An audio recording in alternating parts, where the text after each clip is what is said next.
بسم اللہ الرحمن الرحیم۔ السلام علیکم۔ سلطان صلاح الدین ایوبی رحمۃ اللہ علیہ اسلام کے عظیم سپہ سالاروں میں سے تھے۔ آپ کے نصیب میں اللہ تعالیٰ نے عظیم فتوحات لکھی۔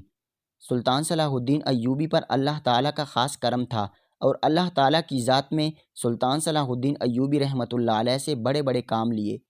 اس میں کوئی دو رائے نہیں کہ جب سلطان صلاح الدین ایوبی اقتدار میں آئے تو آپ نے اسلام کا جھنڈا اقوام عالم میں لہرا دیا۔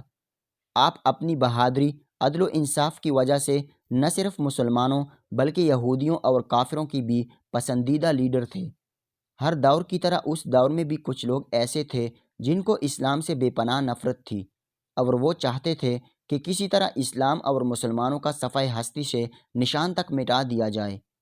ایک دن سلطان صلاح الدین ایوبی اپنی عدالت میں موجود تھے کہ ایک شہزادی اپنی دو کنیزوں کے ساتھ سلطان کے سامنے حاضر ہوئی اور کہنے لگی کہ اے سلطان، میں نے سنا ہے کہ قرآن شریف میں ہر سوال کا جواب ہے۔ اگر آپ میرے چند سوالوں کا جواب دے دیں تو میں مسلمان ہو جاؤں گی۔ سلطان صلاح الدین ایوبی نے بڑے مجمع میں کہا، پوچھئے کیا سوال ہیں، میں آپ کو ان کے جواب ضرور دوں گا۔ لڑکی نے سوالات کی بارش کر دی۔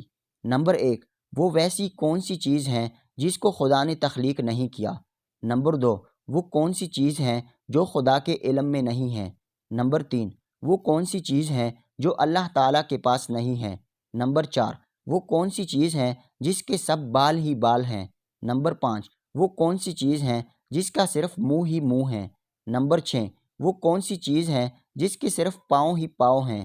نمبر 7، وہ کون سی چیز ہے جس کی صرف آنکھیں ہی آنکھیں ہیں؟ نمبر 8، وہ کون سا بندہ ہے جس کا خاندان نہیں؟ نمبر 9، وہ کون سی چیز ہے جو شک میں مادر میں نہیں رہی؟ نمبر 10، وہ کون سی بے جان چیز ہے جو سانس نہیں لیتی؟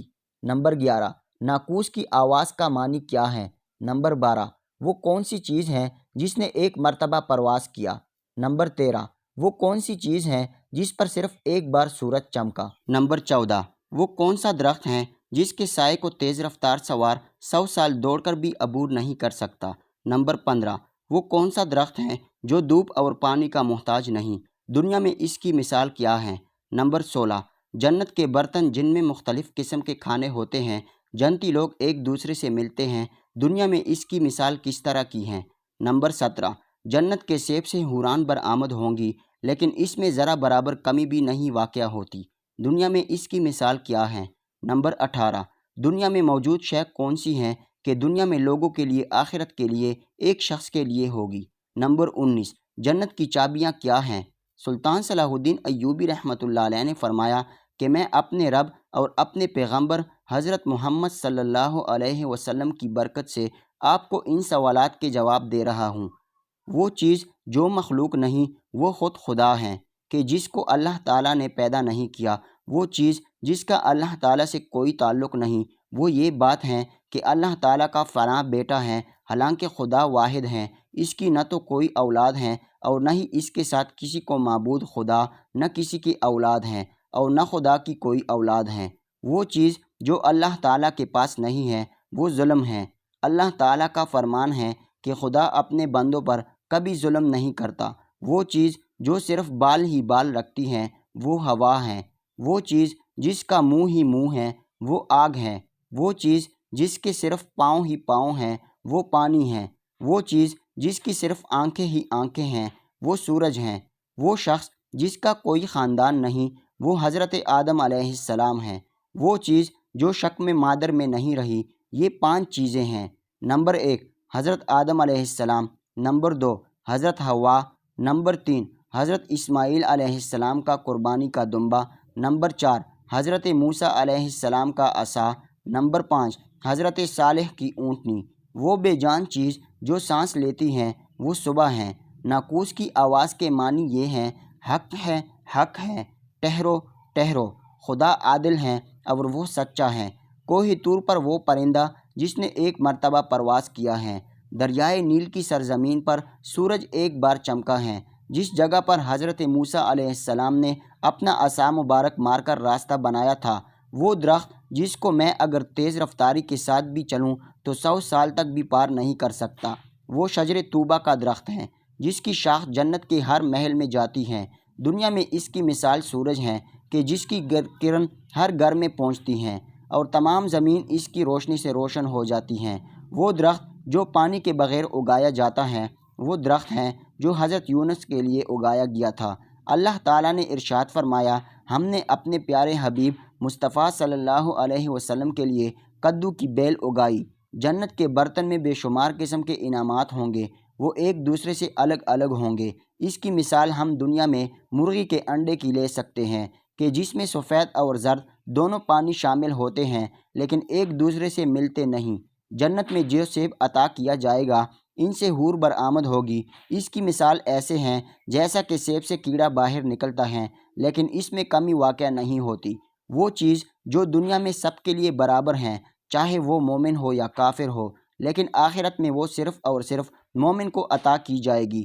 وہ کھجور کا میوہ ہے جسے آخرت میں صرف مومن ہی کھا سکے گا، جبکہ دنیا میں اسے مومن اور کافر دونوں یکساں استعمال کرتے ہیں۔ جنت کی چابیاں کلمہ توحید ہیں، لا الہ الا اللہ محمد رسول اللہ۔ یہ سن کر سارے مجمع میں نعروں کی آواز گونج اٹھی۔ سلطان صلاح الدین ایوبی رحمۃ اللہ علیہ نے فرمایا، ان سوالات کے جواب صرف اور صرف خاندان رسول صلی اللہ علیہ وسلم سے ہی مل سکتے ہیں۔